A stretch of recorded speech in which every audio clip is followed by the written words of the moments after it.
Ito ay para sa aking kaibigan at aking pinamagatang kaibigan na nagkaibigan.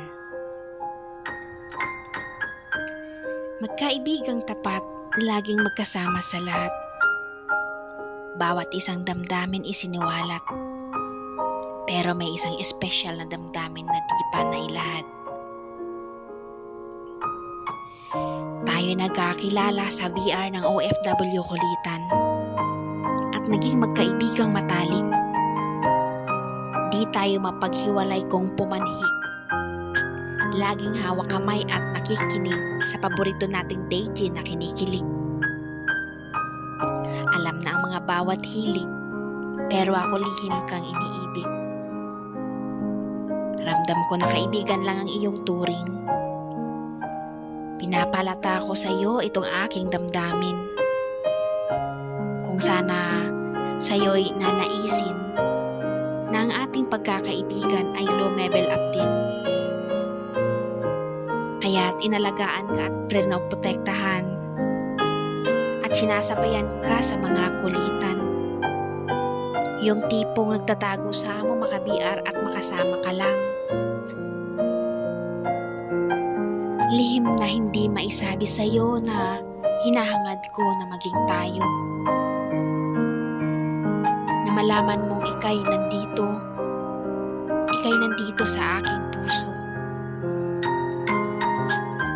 Ekspresyong masaya kapag kasama ka. Kaya dahil doon ako'y nga'y nahulog na. Araw-araw ay pinagdarasal kay Bathala na sana pareho ang ating nadarama. Dumating ang araw na lumakas ang loob ko at na pagdesisyonan ko na sabihin ito sa'yo na ako sa'yo ay may gusto, na ang ating pagiging magkaibigan ay magiging magkaibigan mismo. Minsay sabay tayong matulog o kahit sa pagkain. One time ako'y nagsalita. Ako'y may gustong sabihin. Ano yun? Ang iyong sambit din. At ang sabi ko, mayroon akong aaminin. Mahal kita. Mahal kita. Matagal ko na itong natago kasi kaibigan lang ang mayroon sa ating dalawa. Sana naman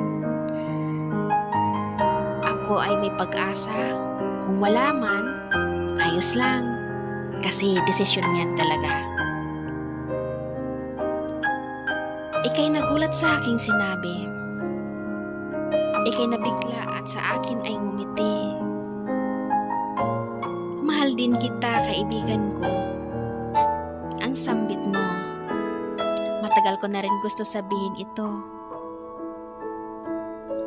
Gusto ko lang kasing mauna kang magsabi nito. At sabay ngumiti tayo pareho. Sobrang saya ng aking mukha na pareho pala kaming dalawa. Kaibigan ay napalitan na. Tayo ang napalit sa salita.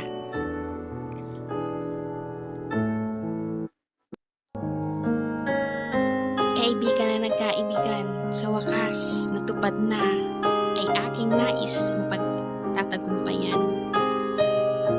Naging masaya ang ating relasyon. Mamahalin kita kahit ilan pang lumipas na taon. Sana magustuhan mo ito at ito ay para sa iyo, kaibigan